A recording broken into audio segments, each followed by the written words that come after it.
ముఖ్యమంత్రి వర్యులు శ్రీ నారా చంద్రబాబు నాయుడు గారు వారి చేతుల మీదుగా తెలుగు భాషా పురస్కారాలను ప్రదానం చేయవలసిందిగా కోరుకుంటున్నాం. దానికన్నా ముందు ఈనాటి వ్యావహారిక భాషోద్యమ పితామహులు గిడుగు రామమూర్తి పంతులు గారి జయంతి ఉత్సవం మనం తెలుగు భాషా దినోత్సవంగా జరుపుకుంటున్నాం. ఈ సందర్భంగా మన రాష్ట్ర ముఖ్యమంత్రి వర్యులు గౌరవనీయులు శ్రీ నారా చంద్రబాబు నాయుడు గారిని వారి అమూల్యమైన సందేశం అందించవలసిందిగా ఆహ్వానిస్తున్నాం.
గౌరవనీయులు మిత్రులు రాష్ట్ర ఉప ముఖ్యమంత్రి శ్రీ పవన్ కళ్యాణ్ గారు, ఈరోజు సభాధ్యక్షులు గౌరవనీయులు శ్రీ కందుల దుర్గేశం గారు, వేదిక పైనున్న సహచర మంత్రివర్గ సభ్యులు,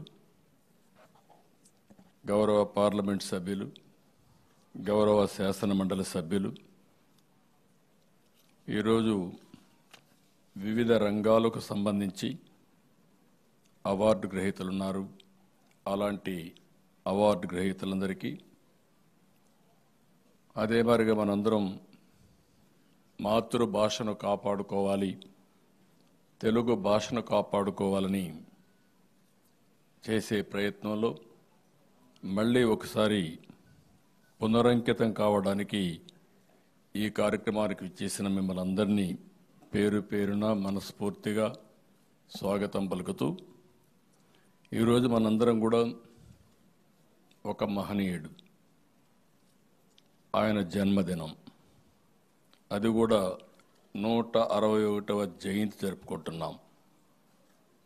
తెలుగు భాషని గౌరవించుకోవడం కోసం, మళ్ళీ భాషను కాపాడుకోవడం కోసం ఒక స్ఫూర్తిని తీసుకోవాలనే ఉద్దేశంతోనే మన పెద్దలు తెలుగు వెలుగు అయినటువంటి గిడుగు రామమూర్తి గారి జయంతిని భాషా దినోత్సవంగా మనం జరుపుకుంటున్నాం.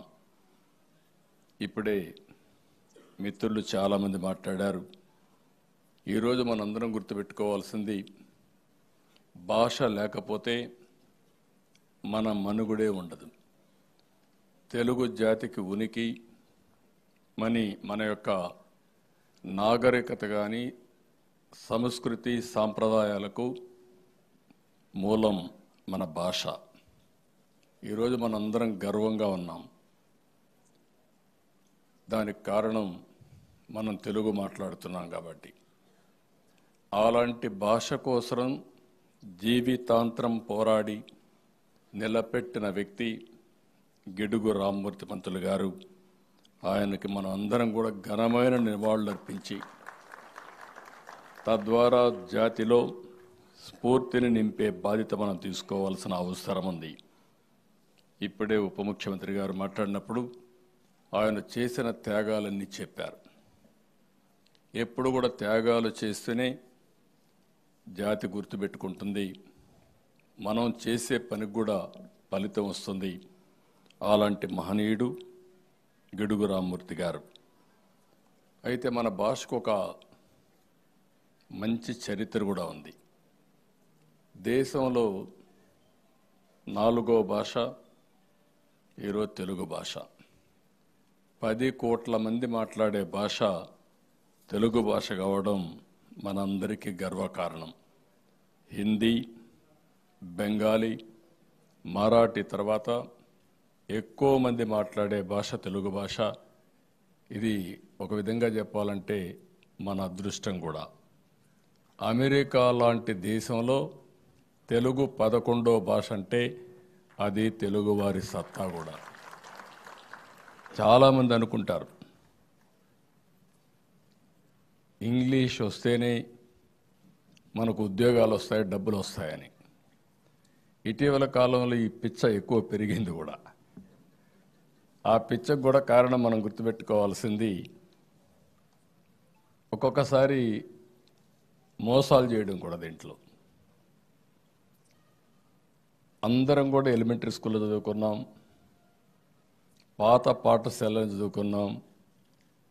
అక్కడి నుంచి విదేశాలకు వెళ్ళి బ్రహ్మాండంగా రాణిస్తున్నారు. ఆ రోజు ప్రాథమిక విద్య ఇంగ్లీషులో చదువుకోవాలి. చదువుకున్నది మాతృభాష తెలుగు భాష. ఈరోజు దేశంలో కూడా చాలా వరకు అనేక మంది ఎన్నో ప్రయత్నాలు చేసి ఏదైతే మనలో నాలెడ్జ్ రావాలంటే మాతృభాషలోనే సాధ్యం. అందుకే ప్రాథమిక విద్య మాతృభాష తప్ప వేరే భాషలో చేయడానికి వీలు లేదని కూడా చాలా స్పష్టంగా చెప్తున్నారు. ఈరోజు ఇంగ్లీష్ని నేర్చుకోవాలి. నేను కూడా ఒకటే చెప్తుంటాను ఎప్పుడు, ప్రపంచంలోనే అగ్రజాతిగా తెలుగు జాతి తయారు కావాలనేది మా అందరి యొక్క ప్రగాఢ ఆకాంక్ష. అవుతాం, దాంట్లో అనుమానం కూడా లేదు. ఈరోజు గర్వంగా చెప్పగలుగుతున్నాం, ప్రపంచంలో ఏ దేశానికి వెళ్ళినా ఎక్కువ సంపాదన సంపాదించేది భారతీయులు. దాంట్లో 30% తెలుగు వాళ్ళు. అది తెలుగు జాతికే గర్వకారణం. ఇది జరిగిందంటే వాళ్ళు ఇంగ్లీష్లో చదువుకొని వెళ్ళా, మామూలు తెలుగే చదువుకొని తర్వాత సంపాదన కోసం ఇంగ్లీషు నేర్చుకునే పరిస్థితికి వచ్చారు. ఇంకొక విషయం కూడా చూస్తే, ఇక్కడుండే తెలుగు వాళ్ళకంటే విదేశాల్లో ఉండే తెలుగు వారికి తెలుగు జాతి అన్నా, తెలుగు సాంప్రదాయాలన్నా, మన నాగరికత అన్నా, సంస్కృతి అన్నా ఎక్కువ అభిమానం ఉంది. అందుకనే ఇక్కడుండేవాళ్ళు కూచిపూడి డ్యాన్స్ గురించి మర్చిపోయారు, కానీ అమెరికాలో ఉండేవాళ్ళు మాత్రం కూచిపూడి మర్చిపోలేదు. అంటే ఇది ఓసారి అనిపిస్తుంది నాకు, దగ్గరున్న మనం మర్చిపోతున్నాం, ఇక్కడి నుంచి వేరే దేశాలకు పోయిన వారికి ఈ సంస్కృతి సాంప్రదాయాల విలువ ఎక్కువ తెలుసు అని చెప్పి కూడా నేను మీకు తెలియజేసుకుంటున్నా. అందుకని ఒక పక్క మీరు చూస్తే గిడుగు రామ్మూర్తి పంతులు గారు పోరాటం చేశారు. ఆ తర్వాత మీరు ఒకసారి చూసినప్పుడు పొట్టి శ్రీరాములు గారు భాషా ప్రయుక్త రాష్ట్రాల కోసం పోరాడి ప్రాణత్యాగం చేసి తెలుగు రాష్ట్రం వచ్చిందంటే పొట్టి శ్రీరాములు వల్ల వచ్చింది. ఆ తర్వాత మీరు చూస్తే అప్పటికి కూడా మనల్ని మద్రాసు అని పిలిచేవారు. ఎక్కడికి పోయినా మద్రాసు అని పిలిస్తే మొట్టమొదటిసారిగా ఎన్టీ రామారావు గారు తెలుగుదేశం పార్టీ పెట్టి మద్రాసి కాదు, నేను తెలుగు వాళ్ళు ఒకరున్నాం, తెలుగు జాతి ఆత్మగౌరవాన్ని ప్రపంచం మొత్తం చాటి చెప్పిన నాయకుడు నందమూరి తారక రామారావు గారు అని చెప్పి కూడా నేను మీకు తెలియజేస్తున్నా. ఇలాంటివన్నీ చాలామంది పొగిడారు మన భాష గురించి. తెలుగు భాషలందు, దేశ భాషలందు తెలుగు లెస్స అని శ్రీకృష్ణదేవరాయలు లాంటి వ్యక్తి పొగిడే పరిస్థితికి వచ్చారు. అదే సమయంలో సిపి బ్రౌన్ లాంటి విదేశస్తులు తెలుగును అభిమానించారు, తెలుగును నేర్చుకున్నారు, మన భాషని ప్రమోట్ చేసే పరిస్థితికి వచ్చారు. అంతేకాకుండా మీరు ఒకసారి చూస్తే ఎన్టీ రామారావు గారిని చూసినప్పుడు తెలుగు భాష ఏ విధంగా మాట్లాడాలి, చాలామంది వచ్చారు, చాలామంది చేశాం. ఆ భాషను ప్రమోట్ చేయడంలో ఎన్టీ రామారావు గారి తర్వాతనే ఇంకొకరు వస్తారనే విషయం కూడా మనం గుర్తుపెట్టుకోవాల్సిన అవసరం ఉంది. ఆయన ఒకటే ఆలోచించాడు, తెలుగు భాషను కాపాడుకోవాలి. అందుకే మొట్టమొదటిసారిగా తెలుగు విశ్వవిద్యాలయాన్ని పెట్టి భాషా వ్యాప్తి కోసం పెద్ద ఎత్తున ప్రయత్నం చేశాడు. పొట్టి శ్రీరాములు గారి పేరు పెట్టారు. ఇలాంటివన్నీ కూడా జరిగాయి. ఈరోజు మనందరం కూడా ఆలోచించుకోవాల్సింది, ఇటీవల కాలంలో ప్రాచీన తెలుగు విశిష్ట అధ్యయన కేంద్రం పెడతా ఉంటే అది కూడా మైసూర్లో పెడితే కాదు, ఆంధ్రప్రదేశ్లో పెట్టాలని పోరాడాం. దాన్ని ఈరోజు నెల్లూరు జిల్లాలో వెంకటాచలం ప్రాంతానికి అధ్యయన కేంద్రం కూడా మార్పిచ్చే ప్రయత్నం ఆ రోజు చేశాం.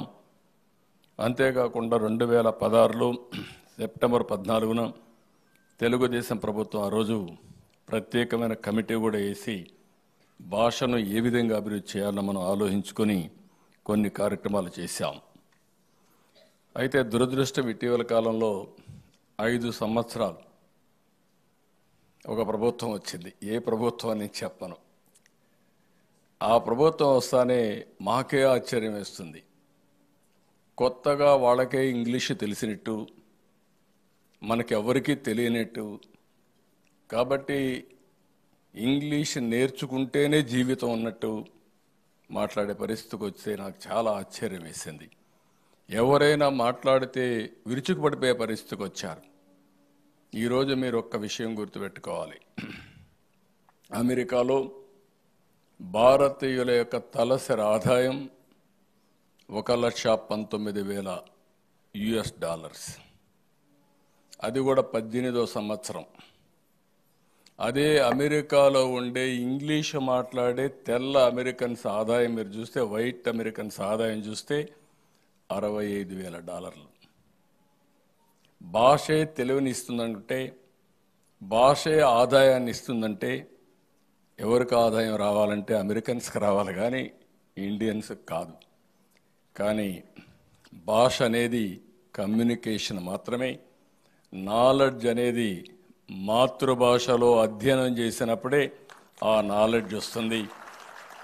ఈ విషయాన్ని మర్చిపోయి 1వ తారీఖు నుంచి ఇంగ్లీష్ పెడతామని మాట్లాడుతూ, ఇంటికి వస్తే కూడా మనం కూడా ఒకప్పుడు సుమతి శతకం, వేమన శతకాలు చదివి నీతిని నేర్చుకునేవాళ్ళం. ఇప్పుడంతా ఇంగ్లీష్ పోయమ్స్ అయిపోయినాయి.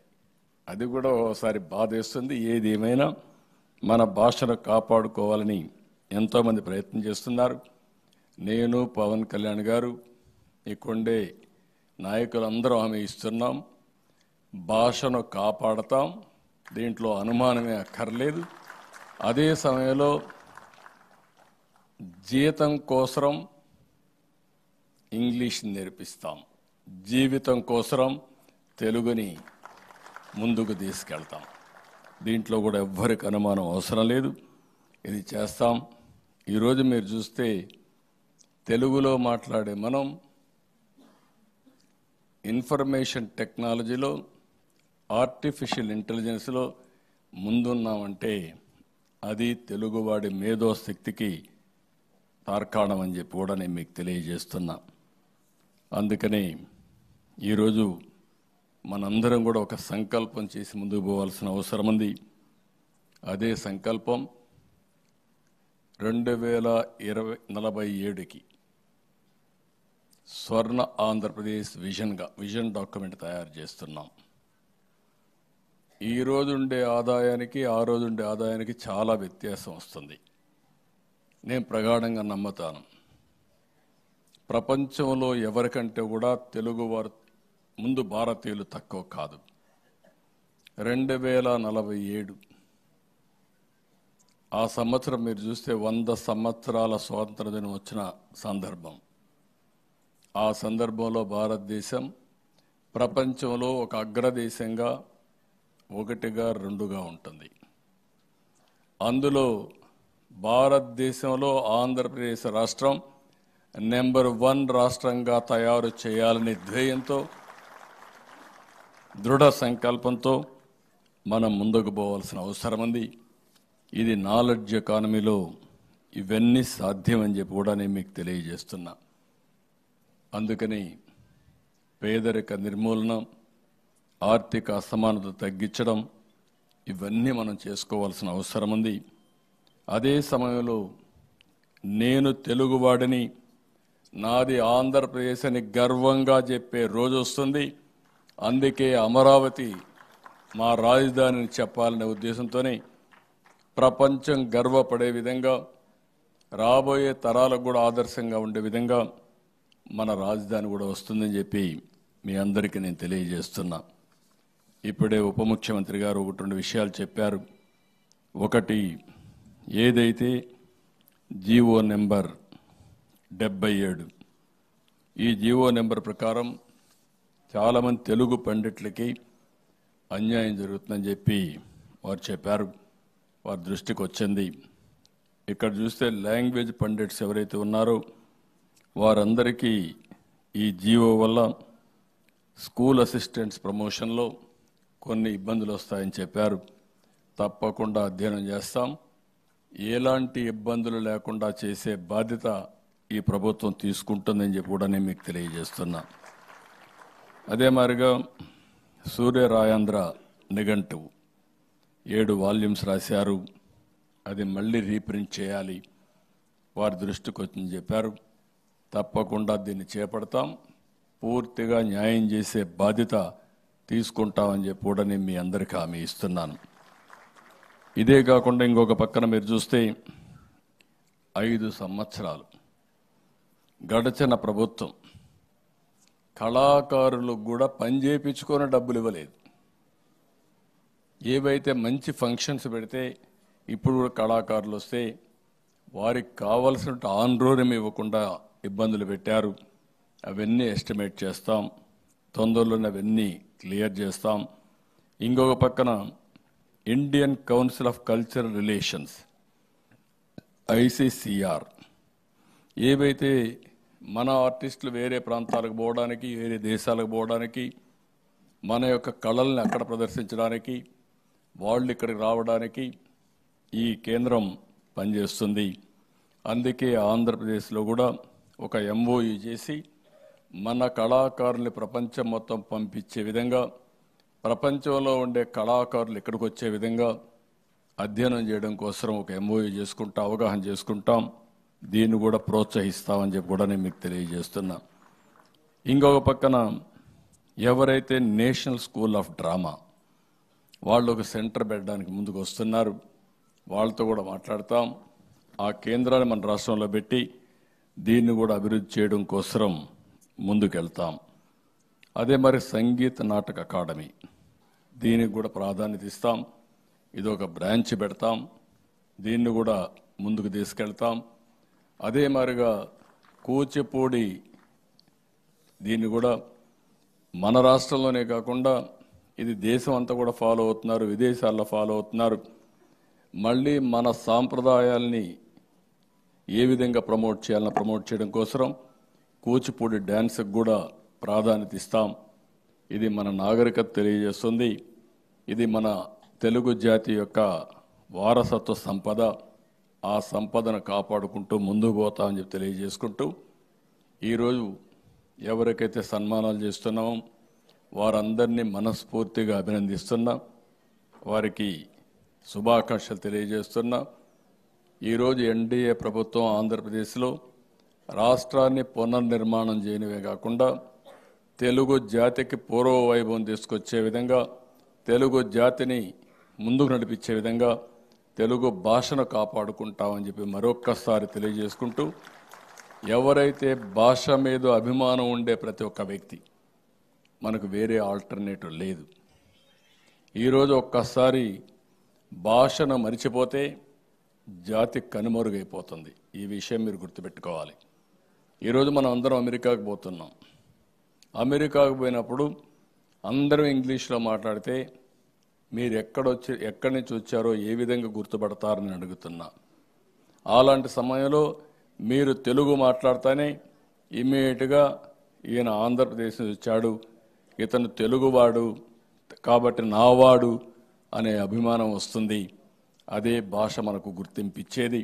ఆ భాషను ఏ విధంగా కూడా విధ్వంసానికి గురి కాకుండా కాపాడుకుంటూనే జాతి వైభవాన్ని ముందుకు తీసుకుపోవడం కోసం మనందరం కృషి చేయాలని చెప్పి కోరుకుంటూ, ఆ మంచి సందర్భంలోనే గిడుగు రామ్మూర్తి పంతులు గారిని మరొక్కసారి మనస్ఫూర్తిగా తలుచుకుంటూ ఘనమైన నివాళులర్పిస్తూ మీ అందరికీ నమస్కారాలు. థ్యాంక్ యూ అందరూ. తమ అమూల్యమైన సందేశం అందించిన రాష్ట్ర ముఖ్యమంత్రి వర్యులు శ్రీ నారా చంద్రబాబు నాయుడు గారికి హృదయపూర్వక ధన్యవాదాలు. ఇప్పుడు తెలుగు సాహిత్యం, లలిత కళలు వికాసానికి, వాటి మనుగడకు, పరిరక్షణకు